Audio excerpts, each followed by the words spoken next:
नमस्कार, स्वागत है आपका डायलॉगस में। बिहार में एनडीए की ऐतिहासिक जीत के बाद अब बारी है बंगाल की। बंगाल में एसआईआर को लेकर जिस तरह से विवाद चल रहा है, मुख्यमंत्री ममता बनर्जी ने चुनाव आयोग को एक चिट्ठी लिखी है जिसमें उन्होंने चुनाव आयोग से दरख्वास्त की है कि एसआईआर का जो पूरा प्रोसेस है, उसको बंगाल में रोक दिया जाए, क्योंकि बंगाल का जो एसआईआर का प्रोसेस है, वो उसमें कोई समय नहीं दिया गया है और जिस तरह से वहाँ पे कई सारे कर्मचारियों की मौत हुई है, जो कि उस कार्य में संलिप्त हैं, यानी कि जिसमें कि टीएमसी का दावा है कि 30 से ज़्यादा लोगों की मौत हो चुकी है इस पूरे प्रोसेस में, क्योंकि बहुत ज़्यादा दबाव है, उन्हें फॉर्म बहुत सारे भरने हैं, जिसके कारण 30 से ज़्यादा कर्मचारियों की मौत हुई है। लेकिन आधिकारिक तौर पे ये आंकड़ा उतना बड़ा नहीं है, आधिकारिक तौर पे 2 लोगों की मौत हुई है। लेकिन बीजेपी के शुभेंदु अधिकारी ने भी चुनाव आयोग को चिट्ठी लिखी है, वहीं अपोजिशन की तरफ से दिसंबर के पहले हफ्ते में दिल्ली में एसआईआर को लेकर एक बड़ा जन आंदोलन शुरू करने की तैयारी हो रही है।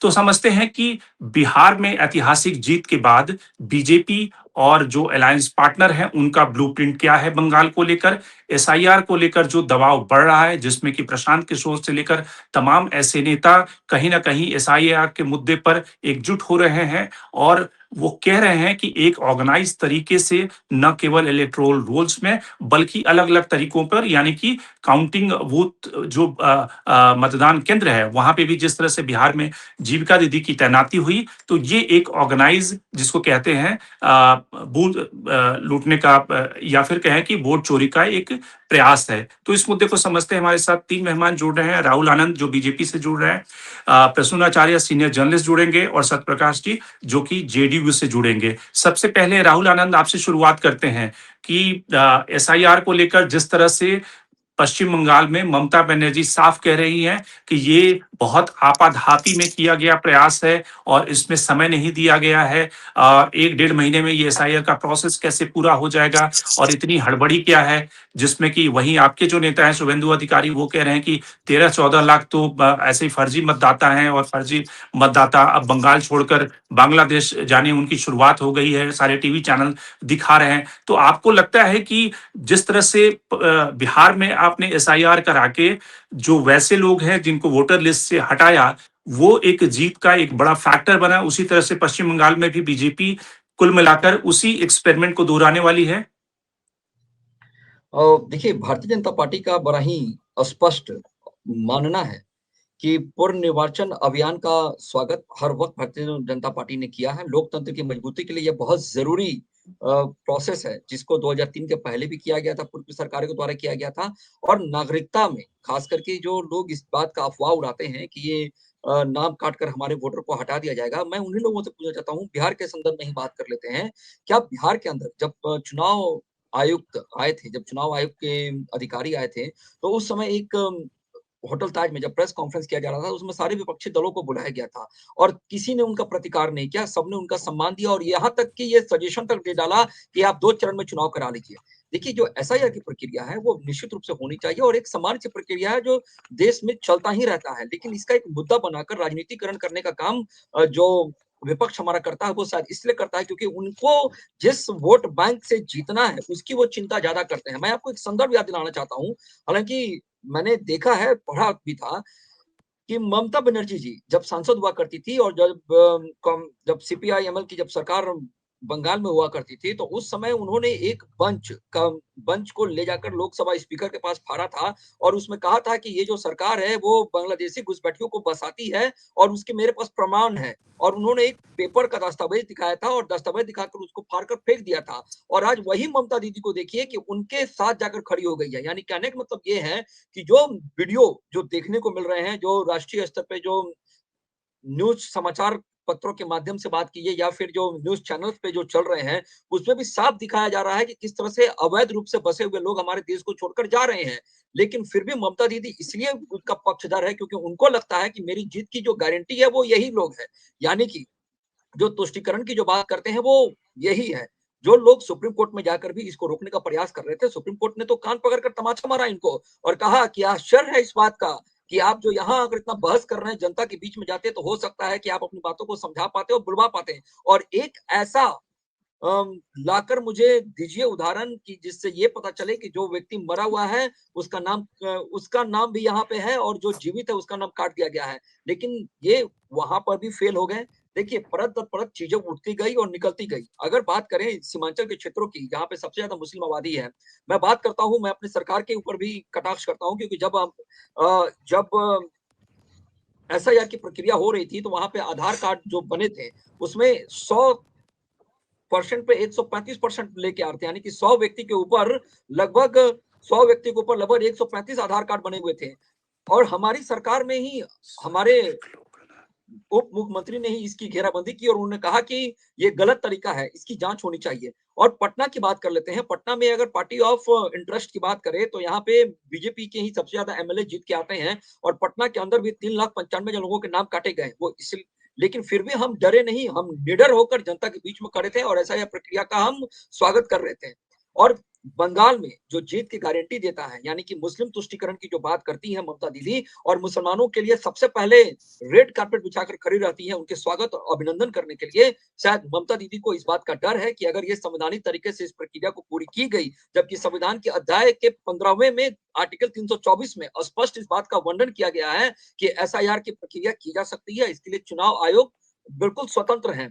लेकिन बेचैनी और खलबली शायद इसलिए है क्योंकि जो बिहार में जो हार का सामना करना पड़ा है महागठबंधन के लोगों को, वो बंगाल में इस बात का भय और डर सता रहा है और एक तरफ से बोला जा सकता है बिहारी भाषा में कि ममता दीदी को डर हो गया है कि वो सरकार में नहीं आने जा रही है और उनके द्वारा जो भी काम किए गए हैं वो किस तुष्टीकरण की राजनीति को बढ़ावा देकर ही किया गया है और उसी से जीत हासिल की गई है। शायद इसी वजह से जो माननीय प्रधानमंत्री जी ने भी एक बहुत अच्छी बात कही थी, वो संदर्भ ऐसे गमछा हिलाकर उन्होंने ये संदेश भी दे दिया था कि माँ गंगा जब बिहार से होकर बंगाल का जब रास्ता तय करती है तो शुद्धिकरण का परिचय देती है और ये जल्दी ही ये बयार जो है वो ऐतिहासिक धरती यानी कि पटना के गांधी मैदान से जिस तरह का कल जो ऐतिहासिक क्षण देखने को मिला था और जो जनता इस चीज का गवाह बनी थी, साक्षी मानकर जब सबने शपथ लिया था तो एक कड़ा संदेश जा चुका था कि अब जी। परफॉर्मेंस देने का वक्त आ गया है।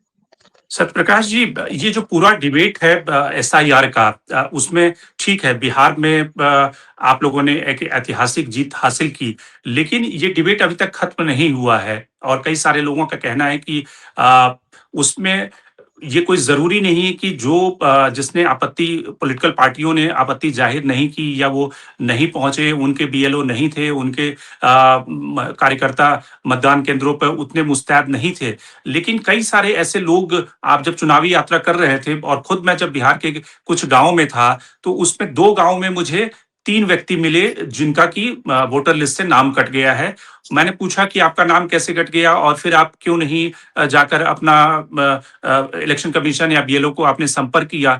तो उनका जो जवाब था कि भई उनका उस तरह से एक्सेस नहीं था या उनके परिवार में वैसे कोई व्यक्ति नहीं थे जाके उनके पास बीएलओ के पास जाके संपर्क कर सकें।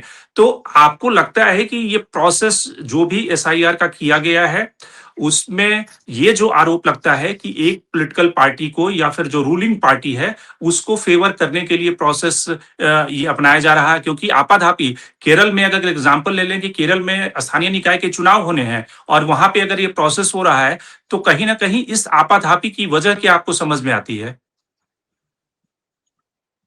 देखिए अनिमेश जी, आपने बात को शुरू की है कि एसआईआर पर डिबेट बंद नहीं हो रहा या बहस बंद नहीं हो रहा।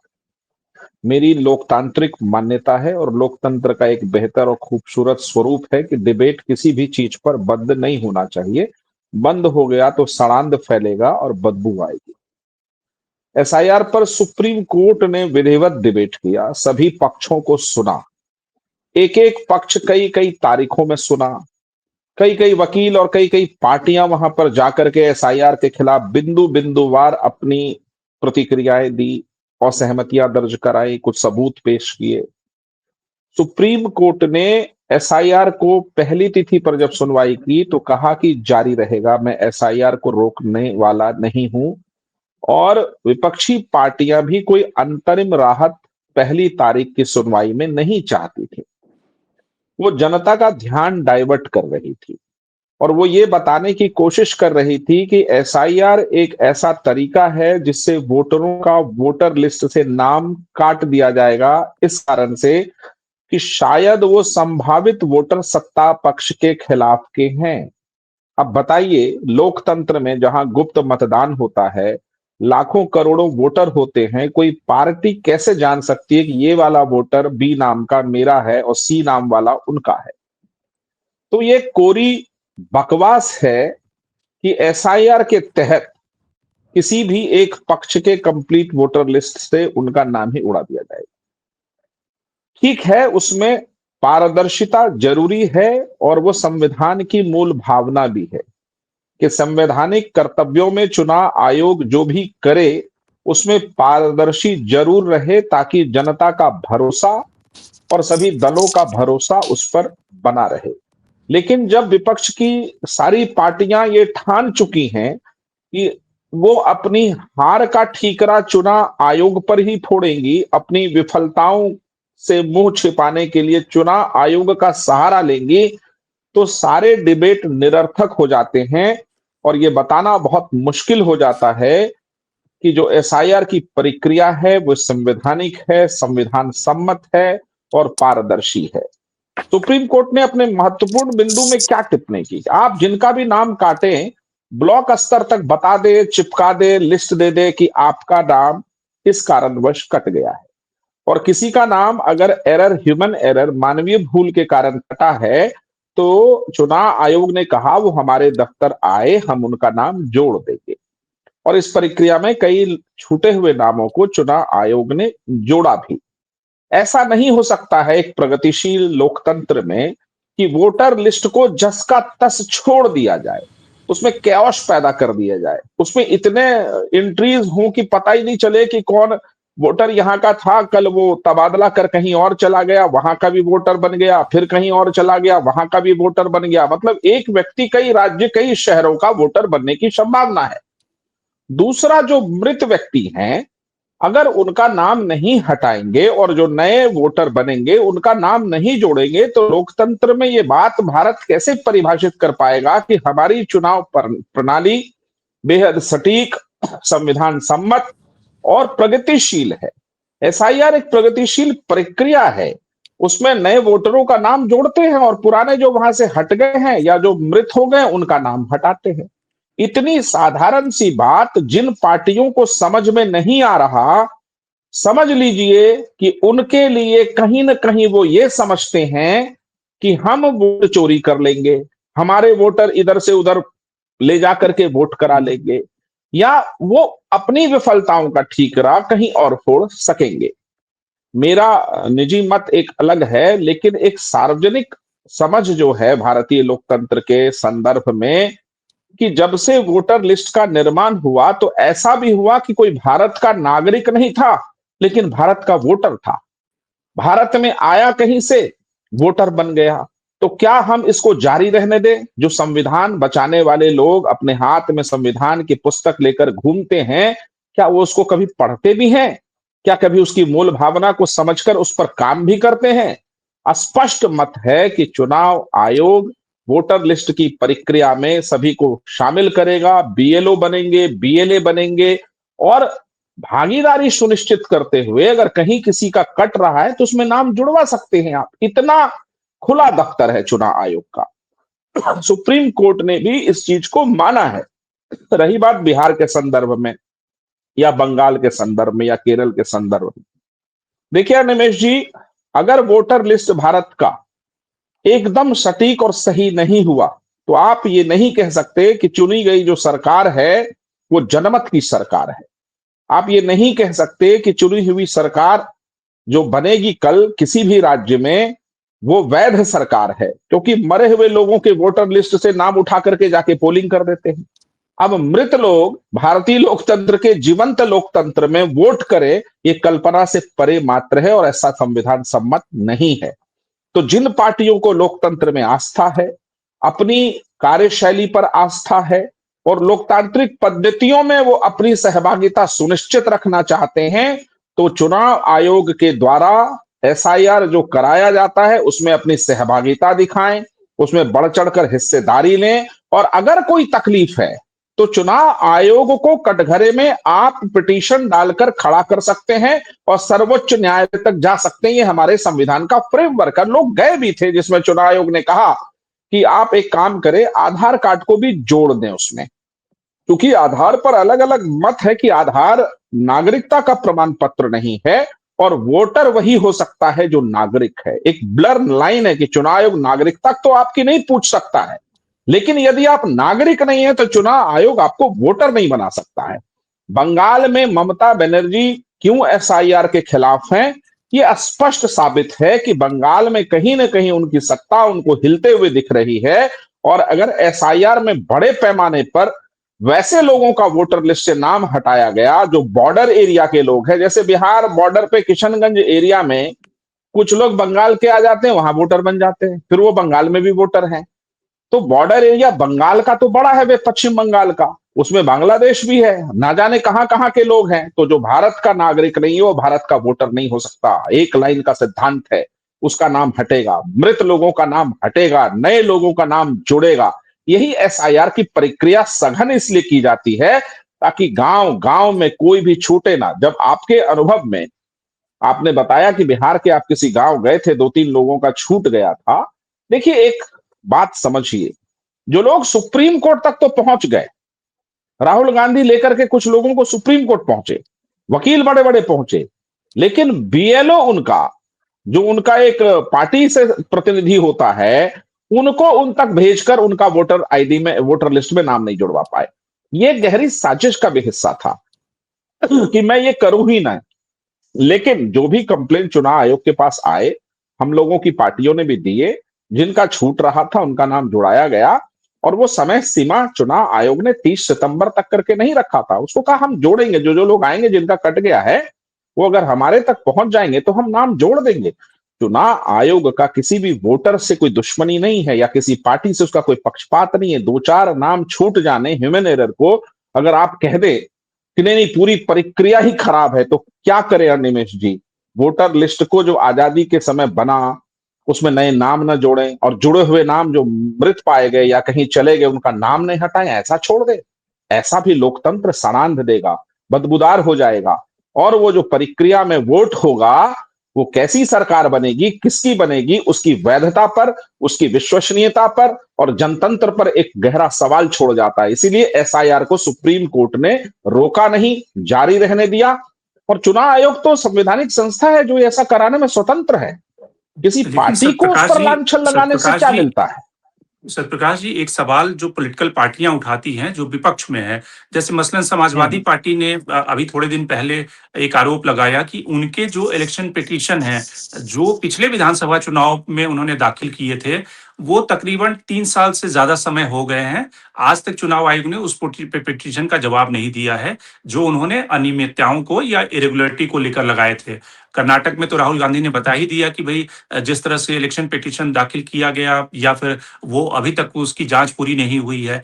तो जब हम कहते हैं कि चुनाव आयोग की निष्पक्षता या एक चुनाव आयोग की एक ऐसी संस्था है जिसको कि लेवल प्लेइंग फील्ड देना चाहिए, उसमें सामने दिखता कुछ है लेकिन पीछे से कई सारी कहानियां चलती रहती हैं कि इलेक्शन पिटीशन लोग दाखिल कर रहे हैं लेकिन उसका कोई हल नहीं निकलता। देखिए, इलेक्शन पिटीशन के कंटेंट में यदि बिना सिर पैर के सवाल होंगे, बिना सिर पैर की बातें होंगी, तो चुनाव आयोग के पास लाखों पिटीशन आ जाएं तो क्या चुनाव आयोग उन सभी पिटीशन बिना सिर पैर वाले को एंटरटेन करे? पॉइंट 1। जिनके पिटीशन में दम है और चुनाव आयोग यदि उसको एड्रेस नहीं करता है, उनके पास स्वतंत्र रास्ता है कि वो कोर्ट का दरवाजा खटखटा सकते हैं चुनाव आयोग के किसी फैसले के खिलाफ, चुनाव आयोग के पास लंबित मामलों के खिलाफ। दूसरा प्रश्न ये है कि समाजवादी पार्टी या इन पार्टियों ने जो पिटीशन दिए हैं चुनाव आयोग के पास चुनाव में अनियमितता से संबंधित, उन पिटीशन पर चुनाव आयोग ने क्या जवाब दिया है वो पार्टियां बताएंगी नहीं आपको। अब बताता हूं, मैं एक पिटीशन का हवाला देता हूं। वो करते क्या है कि चुनाव आयोग एक पत्र लिखते हैं पिटीशन में, उसमें लिखते हैं कि मुझे ज्ञात अपने स्रोतों से होता है कि यहां पर इस चुनाव में अनियमितता हुई, सबूत कोई नहीं है। चुनाव आयोग फिर भी जांच करता है, उनके पत्र का उनको जवाब देता है, वो ये बात बताएंगे नहीं। फिर भी चलिए मान लीजिए चुनाव आयोग ने बिल्कुल आपके किसी भी मामले को एड्रेस नहीं किया। देखिए देश में संविधान है, अदालतें हैं, सर्वोच्च न्यायालय है, उच्च न्यायालय है। आप किसी न्यायालय का दरवाजा खटखटा सकते हैं। जो व्यक्ति इससे आहत होता है जिस भी विधानसभा में या लोकसभा में, उस व्यक्ति को पूर्ण अधिकार है कि वो अदालत का दरवाजा खटखटा सकती है। क्योंकि हारने के क्रम में वो अपना ठीकरा किसी अनियमितता पर डालना चाहते हैं, तो वो चुनाव आयोगों को एक तरह से बदनाम करके अपनी जो उनकी एक छवि है उसको सुधार करने की कोशिश करते हैं। वो जनता ने जो उनको नकारा है उस पर वो लेबल लगाते नहीं, नहीं मुझे जनता ने नहीं नकारा, ये अनियमितता हो गई तो इसलिए मैं हार गया। अब आते हैं कर्नाटक के मसले पर। कर्नाटक के मसले में सीआईडी जांच है, चुनाव आयोग को पत्र लिखा, एसआईटी जांच है, और उसमें खुद ही चुनाव आयोग ने एफआईआर कराया है कि कहीं से उसको लगा कि कोई व्यक्ति डिस्टर्ब कर रहा है वोटर लिस्ट को, वो डिलीट नहीं कर पाया, तो उस व्यक्ति पर एफआईआर हुआ, जांच हुई, प्रक्रिया चल रही है। और ये जो घटना है ये एक कोई मैं भूल रहा हूं, आंदेल या आनंद क्या है, सालन कोई विधानसभा है, वहां की ये घटना है।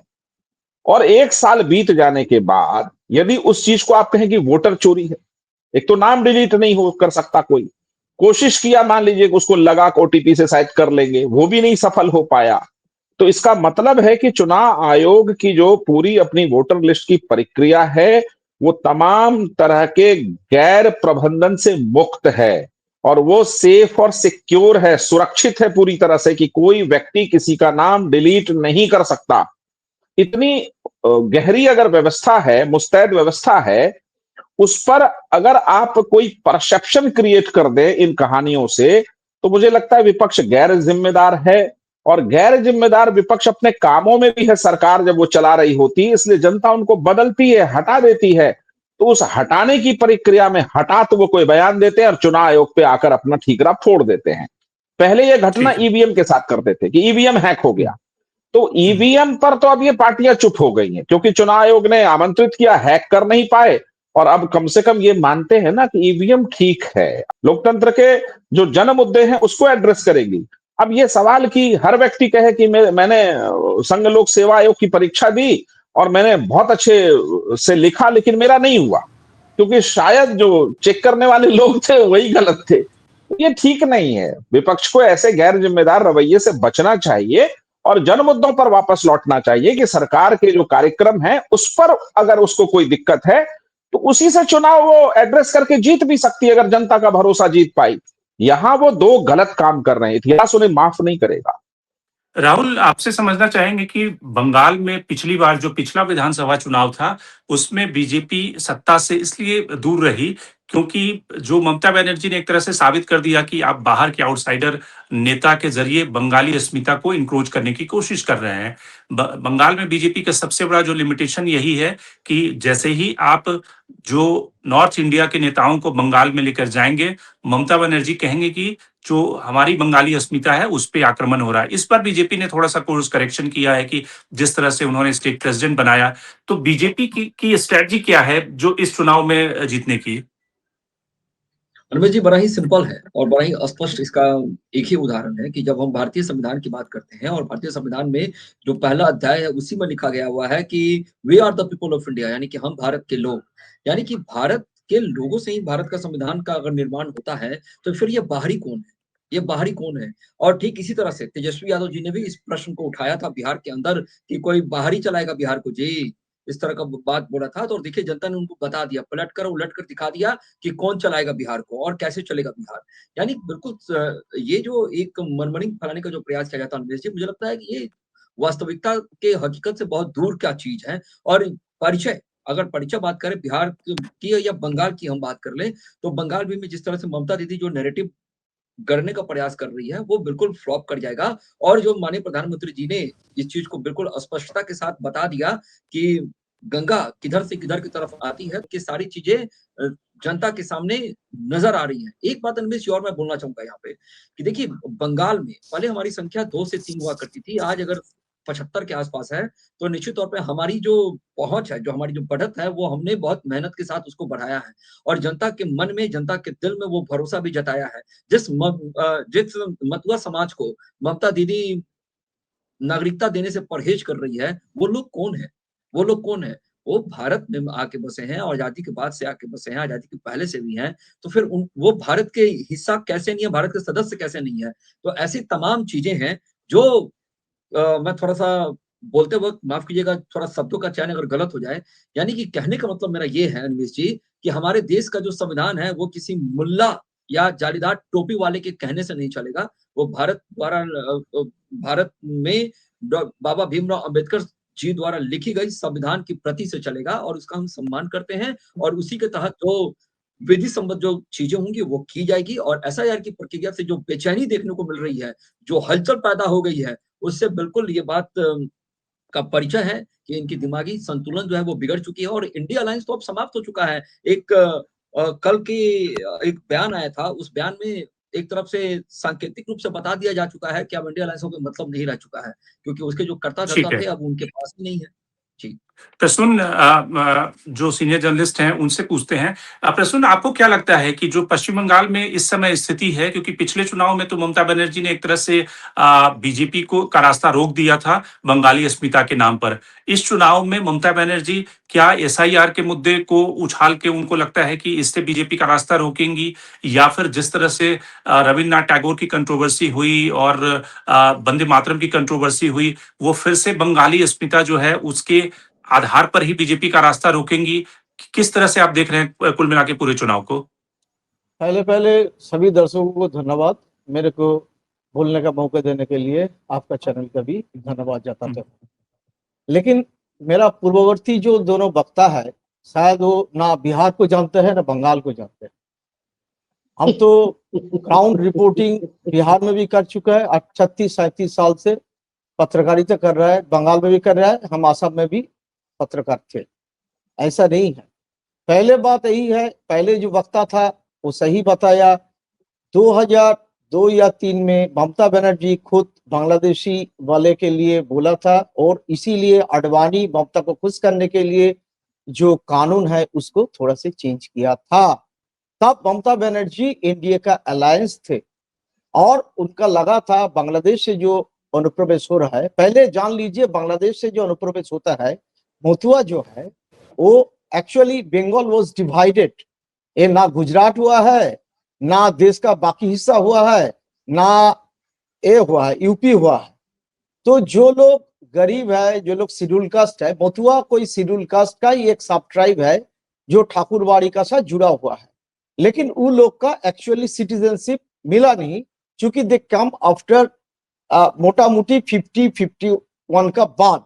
पहले वो लोग तो पाकिस्तान में ज्वाइन किया था, उसका पिया ठाकुर मिनिस्टर भी बना, बाद में वो आके यहाँ बसे। वो आपका अम्बेडकर का पार्टी करते थे और पहले पाकिस्तान का मिनिस्टर भी हुआ करते थे। लेकिन जब से लेफ्ट फ्रंट आया तब से और बांग्लादेश में जो हिंदू का ऊपर एट्रोसिटी बढ़ा, तो मुतुआ का वाला लोग जो है बॉर्डर क्रॉस करके आया था, इधर भी है, ऐसा नहीं है, उसके लिए कोई बात नहीं करते थे। उस जमाना में लेफ्ट फ्रंट के वोट करता था, लेकिन उसका सिटीजनशिप नहीं मिला। वोटिंग राइट था लेकिन सिटीजनशिप नहीं मिला। और एसआईआर का जो मूल प्रबंध है अभी जो चल रहा है, और पीपल्स रिप्रेजेंटेशन एक्ट जो शुरू का आफ्टर इंडिपेंडेंस जो बना हुआ था, every citizen can be the voter, इसी का आधार पे एसआईआर हो रहा है। तो मुतुआ वाले वोटर था, उसका आधार कुछ बना, लेकिन वो सबका सिटीजनशिप था नहीं। ये बहुत डिस्प्यूटेड मैटर नहीं, पिछले 40 साल वो से। सब प्रसून जी, वो सब लोगों को पता है। मुझे ये समझाइए कि ना ममता बनर्जी ना एक चीज, पहले ममता, फिर लेफ्ट को छोड़कर ममता बनर्जी का वोटर बन गया, और ममता बनर्जी को छोड़ के वो अभी बन गया था बीजेपी का वोट, क्योंकि उसका लगा था भी उसका बनेगा सिटीजनशिप, सिटीजन हो जाएगा। लेकिन पिछले जो 2016 में बीजेपी बोला था, 19 से उसका सेंट्रल गवर्नमेंट में मिनिस्टर भी है। अभी मेरा पूर्ववर्ती वक्ता जो बोल रहा था, हम उसे सुनने के बाद हंसी आ रहा था, करीबन 20,000 मुतुआ सिटीजनशिप के लिए अप्लाई किया है, उसमें 11 आदमी को से मिला है, ओनली 11, ओनली 11। सोच लीजिए, अभी मुतुआ वाले लोग परेशान में हैं, और मुतुआ वाले लोग जैसा अशोक कीर्तनिया, अशोक दास, सपन मजूमदार अभी बनगा का एमएलए है, वो लोकसभा चुनाव में भी कॉन्टेस्ट किया था, और 4 साल पहले 2015 में आसाम में अरेस्ट हुआ था बांग्लादेशी का चलते। वो लोग अभी बीजेपी में पक्ष में है। अब वोटर कट जाएगा, मुतुआ का नाम ज्यादा कट जाएगा, क्योंकि 2002 का आईआर जो हुआ था उसमें नाम नहीं है, उसका डर है, तो बीजेपी का ही हानि होगा। और आप लोग जो बॉर्डर का फोटो दिखा रहा है चैनल, हर सही है, बांग्लादेश से कुछ लोग आए हैं, अभी कानूनी प्रक्रिया पहले था, जो वो पकड़ जाएगा। अभी 2025 का जो कानून है, वो अगर पकड़ जाएगा उसका जेल होगा 5 साल और 10 लाख टका जुर्माना होगा। तो हर बॉर्डर में, जैसे हकीमपुर बॉर्डर है, बुनगा बॉर्डर है, बाकी जगह पे है, कई लोग, उसका संख्या कितना होगा, 5,000, 7,000, 10,000 लोग जमा हुए हैं। क्यों इतना भीड़ इकट्ठा हुआ? क्योंकि हर दिन only 80 people can cross the border. उसको आइडेंटिफिकेशन, फॉरेन आइडेंटिफिकेशन प्रूफ हो रहा है, उसका फोटो देके भेज रहा है बांग्लादेश में बीडीआर में। वो बांग्लादेश का जो सिटीजनशिप है उसका थंब इंप्रेशन और फोटो मिला के वो ले रहा है। तो पर डे मान लो 500 लोग आ गया और उसमें 80 मुसलमान को उधर जा रहा है, तो बॉर्डर में तो लोग जमा हो ही जाएगा। ऐसा नहीं है, हर जगह ऐसा होता ही है। और एक भी ठीक है, बांग्लादेशी का नाम वो समझ इंडिया में गए कि वोटर लिस्ट में नहीं एक होना तरह चाहिए। से बॉर्डर पे इसलिए भीड़ है। लेकिन ये थोड़ा सा समझा दीजिए, अंतिम टिप्पणी, कि ममता बनर्जी की स्ट्रैटेजी क्या है इस चुनाव में जीतने की? उन्हें क्या लग रहा है इस बार भी वो बंगाली अस्मिता के नाम पे चुनाव जीतेंगी? उनकी क्या स्ट्रैटेजी है? एक्चुअली देखिए, उनका 2 ही स्ट्रेटेजी है। एक तो एसआईआर का विरोध नहीं किया था, लेकिन एसआईआर जिस ढंग से हुआ था, हम खुद अपना फॉर्म भरने के लिए गलती कर लिया और फोटो लगा रहा है, उसका पीछे कोई बैकग्राउंड होगा तो परेशानी बहुत है। मेरा अपना जो बीएलओ है पास, उसको क्या बोला, मेरा माथा खराब हो गया। अभी 20-22 आदमी मर चुका है, उसमें कुछ बीएलओ है, कहीं कितना सही है, कितना सुइसाइड किया है, वो तो एक इशू बन गया है मुद्दा। और आप ग्राउंड में कोई जाएगा, ज्यादा बीजेपी का बीएलए जो है नहीं, टीएमसी का है, उसका एक ही कोशिश है, एसआईआर होने के बाद उसका वोटर का नाम आ जाए तो ठीक है। इस बार देखिए, ममता बनर्जी का एज है चुनाव में, ऐसा नहीं है वो हार जाएगी। और पिछले जो राहुल गांधी को आपका वक्ता सुना है, बहुत कुछ बोल रहा था, हम खुद जाके, आप भी बिहार जा चुके हैं, हम चुनाव के दिन में भी 6 तारीख में था, 11 तारीख में था, बहुत सारे गांव है, और मोकामा में है, पटना में है आउटर, और बेगूसराय में देखा है, बहुत सारे गांव में लोग वोट देने गया, उसका नाम है ही नहीं लिस्ट में, वापस आ गया, एसआईआर भरा था। ऐसा हुआ नहीं है क्या बताते हैं आप? प्रक्रिया जो है चुनाव आयोग वो ढंग से किया नहीं। ये बात क्यों नहीं पूछता है? अमित शाह किया था, घुसपैठिया, कितना घुसपैठिया है? और नविका कुमार का क्या किया? छोड़िए वो बात। जैसा जुमला था 15 लाख रुपया, ऐसा जुमला दे रहा है क्या चुनाव आयोग? और चुनाव आयोग का पक्ष कर रहा है बीजेपी वाले, भाजपा वाले। यार भाजपा वाला कोई पत्रकार, देखिए हम ममता का पक्ष में भी नहीं है, बीजेपी का पक्ष में नहीं है, सच पत्रकारिता इतना दिन से कर रहा है और देख रहा है।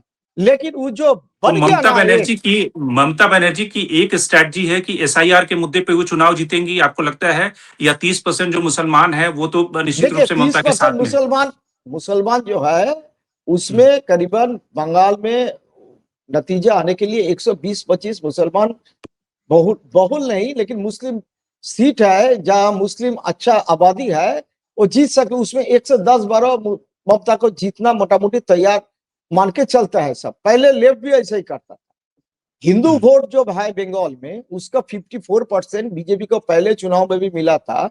50% से ज्यादा आबादी बीजेपी को वोट करता है।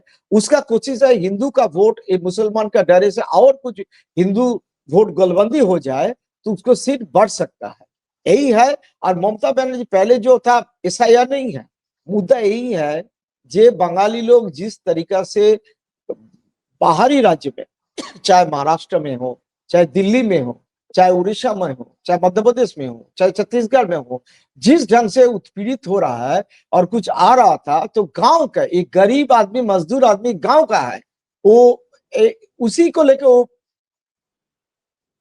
चुनाव प्रचार पे जाएंगे, उसी का यही मुद्दा है।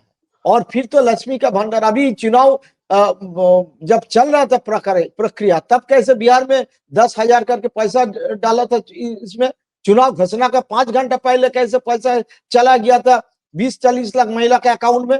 महिला पूर्ववर्ती जो वक्ता है वो सब दिखाई नहीं देता है क्या? वो चुनाव आयोग को बचाने के लिए इतना कुछ बोलिएगा तो बड़ा आश्चर्य। हम आपको भी नहीं जानते, आपका कौन लोग भाषण दे रहा है उसको भी नहीं जानते हैं। लेकिन जो सच्चाई देखा है, और ये वैकल्पिक मीडिया जो अगर सच्चाई नहीं बोलेगा तो क्या बोलेगा, तो इससे भय कर रहा है। बिल्कुल मैं 36 साल से पत्रकारिता करने के बाद जो देख रहा है, जो मीडिया का हालत है, एबीपी में 28 साल है, दूसरे पेपर में 8 साल है, तो 36 साल के बाद, और अभी बिहार चुनाव जज आंखों हाल देखा है, कोई नहीं बोला था। बिल्कुल और बिल्कुल प्रधानमंत्री गमछा ऐसे करके कौन उड़ाता है? गुंडा मवाली लोग उड़ाता है। कहीं प्रधानमंत्री का ठीक शोभा होता है? नहीं शोभा ठीक है होता है। ठीक है। तो प्रसून जी और साथ ही हमारे राहुल आनंद जी, सत्यप्रकाश जी, कुल मिलाकर जो मुख्य मुद्दा है पश्चिम बंगाल में, ममता बनर्जी एसआईआर के मुद्दे को लेकर आगे बढ़ रही हैं, और जो बंगाली अस्मिता का जो मुद्दा है, इसके सहारे ममता बनर्जी फिर से कोशिश करेंगी कि वो सत्ता में उनकी वापसी हो। महिलाओं का जो वोट बैंक है उसमें ममता ऑलरेडी, उनका अट्रैक्शन बहुत जबरदस्त है। लेकिन जो बीजेपी की स्ट्रैटेजी है कि बीजेपी न केवल एसआईआर के जरिए, जो कि शुभेंदु अधिकारी कह रहे हैं कि 13 लाख ऐसे फर्जी वोटर उसमें एसआईआर में वोटर लिस्ट में जुड़े हुए हैं, उसके सहारे, बल्कि बीजेपी वुमेन सेंट्रिक जो महिला सुरक्षा का जो मुद्दा है, जिस तरह से गैंगरेप के केस हुए, जिस तरह से वहां पे पश्चिम बंगाल में कई सारे ऐसे केसेस हुए, तो महिला सुरक्षा, रोजगार, इन सारे मुद्दों के जरिए बीजेपी टीएमसी को यानी ममता बनर्जी को घेरने की कोशिश में है। अब सवाल यह है कि क्या बीजेपी का ये ट्रम्प कार्ड चलेगा या फिर पिछली बार की तरह ही फेल हो जाएगा? ये आने वाले दिनों में दिखेगा जब चुनाव कैंपेन की शुरुआत होगी। लेकिन निश्चित रूप से एसआईआर के मुद्दे पर विपक्षी पार्टियां एक तरह से फिर से इस मुद्दे को गरमाने की कोशिश में है, और जिस तरह से कांग्रेस ने ऐलान किया है कि दिसंबर के पहले हफ्ते में एक बड़ी रैली का आयोजन किया जाएगा दिल्ली में, तो देखना होगा कि इस रैली के जरिए कांग्रेस इस मुद्दे को कहां तक ले जाती है। हमारे तीनों मेहमान का शुक्रिया बहुत आज के कार्यक्रम में जुड़ने के लिए। बाकी देश दुनिया की बाकी खबरों के लिए बने रहिए डायलॉग्स के साथ।